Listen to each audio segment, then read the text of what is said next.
کله داسې شوي او اکثرا داسې کیږي. یو مثال زه درکوم. مثلا یو ځوان دی ورته وایي چې کار پیدا کړه. پوښتنه کوي چې ډاکټر صاحب څه کار پیدا کړم؟ مثلا ورته وایي چې لاړ شه 300 روپۍ لري یوه چرګه واخله، که چرګه په ورځ کې یوه هګۍ واچوي 10 افغانۍ کیږي. بیا پوښتنه کوي چرګه له کوم ځایه کړم؟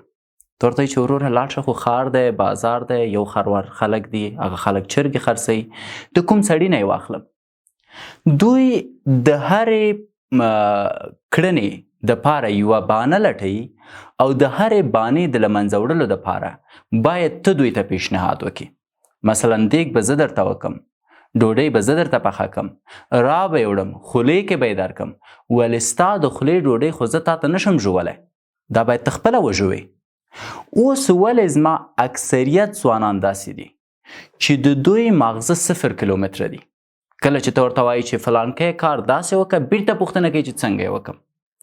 او معمولا دا په ځوانانو کې دي. مثلا که زه په فیسبوک کې پوسټ کوم چې تاسو سهار وختي راجیګ شئ، یو ځوان وایي چې سهار وختي څنګه راجیګ شم، ښه به یې په ځواب پوهېږي، ولې بیا هم پوښتنه کوي. اساسي ستونزه د دې خلکو پوهېږئ څه ده؟ دوی په خپلې کاري حافظې باندې کار نه کوي، کوم ته چې ورکینګ میموري وایي. او باید ووایم چې متاسفانه زمونږ ارواپوهان په دې غږیږي چې د خندا ارزښت څه شی دی، په دې غږیږي چې د ژړا ارزښت څه شی دی، ولې اصلي ارواپوهنه تاسو ته نه تشریح کوي. تاسو باید پوه شئ چې ستاسو مغزه کاري حافظه لري، او که تاسو کاري حافظه وپېژنئ، کولی شئ د خپل ژوند تر ټولو ډېرې ستونزې حل کړئ. مونږ لنډمهاله حافظه لرو، مونږ اوږدمهاله حافظه لرو، اما د کاري حافظې اړوند څوک خبرې نه کوي. ولې؟ ځکه کاري حافظه تر اوسه پورې چا په اړه معلومات دلته نه دي راجم کړي. یو نفر راځي وایي چې د فلانکي کور اور اخیستی. لومړی خبره چې تاسو واورېده همدا ده چې د فلانکي کور اور اخیستی. دا نفر نور جزیات د هغې په اړه ورکوي چې کور یې دلته دی، 4 کوټې لري، په کور کې فلان خلک دي، په کور کې دغه شیان دي، موږ باید داسې کار وکړو. تاسو د هغه نورې خبرې اورئ، خو په عین حالت کې لومړۍ خبره چې هغه وایي چې د فلانکي کور اور اخیستی ستاسو په مغز کې پاتې ده، او تاسو فکر کوئ چې د سړي د کور د اور اخیستلو مسله څنګه حل کړو. د همدغه کوچني معلوماتو ساتل په مغز کې او د دې معلوماتو اړوند یا د دې معلوماتو د حل لارې اړوند فکر کولو ته کاري حافظه وایي. دا چې بهتره ورسره آشنا شئ، نو په کار ده چې زه درته په جزیاتو باندې تشریح کړم. کاري حافظه د لنډمهاله حافظې یو ډول دی چې مغزو کې ژبه او ادراک ساتي.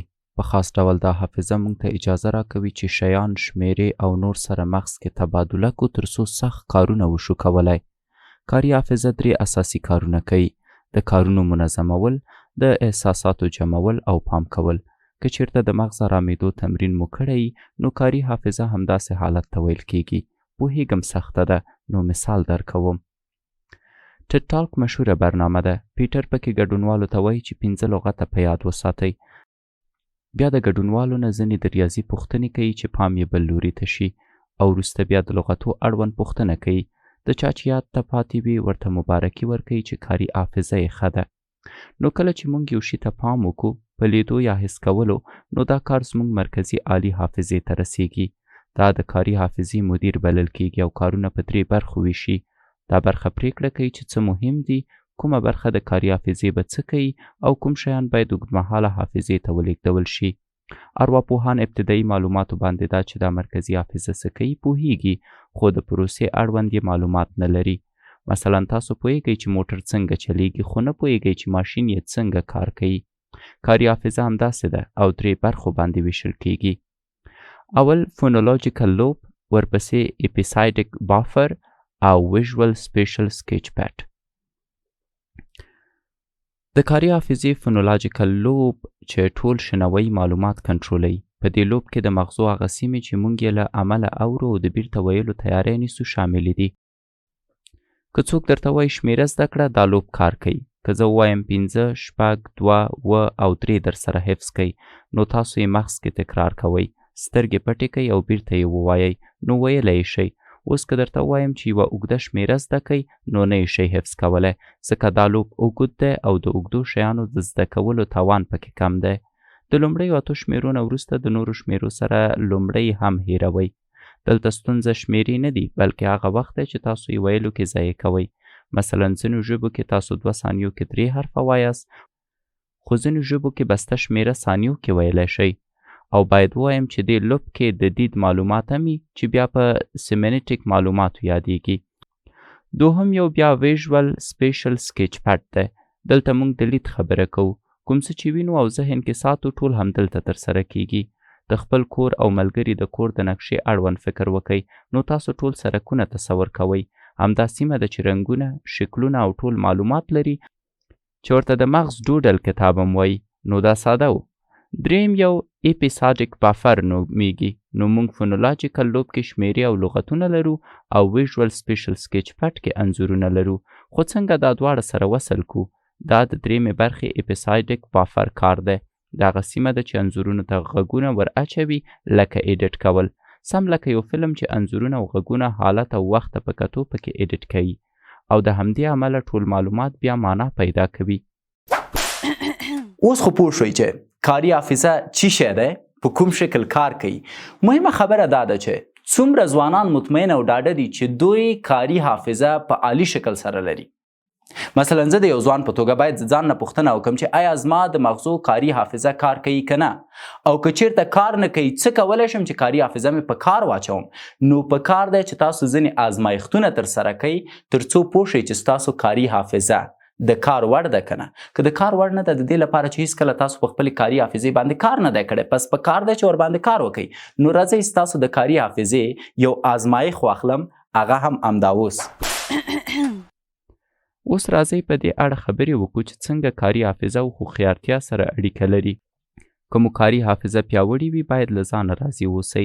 د ښې کاري حافظې خلک ښه داستان ویونکي دي او تاریخ یې زر زده کیږي، ځکه دوی معلومات په یاد ساتلی شي او د نورو معلوماتو د زده کولو په وخت او کاري حافظه په عمومي برخه کې هم ستاسو استعداد ښایي. نو کاري حافظه هوښیارتیا سره نږدې اړیکې لري. مثلا کاري حافظه د کار نورې لارې درښایي او هوښیارتیا یې د کولو لارې درښایي. نو دواړه سره یو ځای ستاسو ستونزې حلوي. څنګه یې آزمایښت وکړو؟ 3 آزمایښته دي. لومړي ته یې ان بک آزمایښت وایي. دلته لومړی تاسو ته 3 نمبره وایم، 4 6 2 بیا درته وایم 2 نمبره وروسته کوم نمبر و؟ تاسو به وایي چې 6. بل نمبر درته درکوم 8. بیا درته وایم 2 نمبره مخکې کوم نمبر و؟ ځواب یې دی 2. بل نمبر اضافه کوم 4. بیا درته وایم 2 نمبره مخکې څه وه؟ ځواب یې دی 4. بل نمبر در کوم 9 او همداسې مخته ځم. آیا یاد ته یې ساتلی شئ؟ هر څومره چې یو فرد مخته ځي هغومره یې کاري حافظه ښه ده. له هغې وروسته دوهم ته د حساب کولو آزمایښت وایي.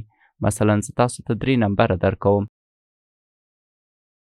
6 3 2. اوس درته وایم هر نمبر ته 2 ورځ اضافه کوئ. جواب یې 8 5 او 4 کیږي او کیدای شي ډیری وشئ کولی، خو که یې سخت کم لکه 9 5 و 2 او درته ووایم هر نمبر 2 چنده کوي، ځواب یې 18 10 14 4 دی. وروستي ته یې د تاویدلو آزمایښت وایو. تاسو ولیده په 2 پخوانیو آزمایښتونو کې مو کاري حافظه چټکه مصروفه وه. د دې آزمایښتونو بیانول راته داسې لیکچر کې خورا سخته ده، خو هڅه کوم.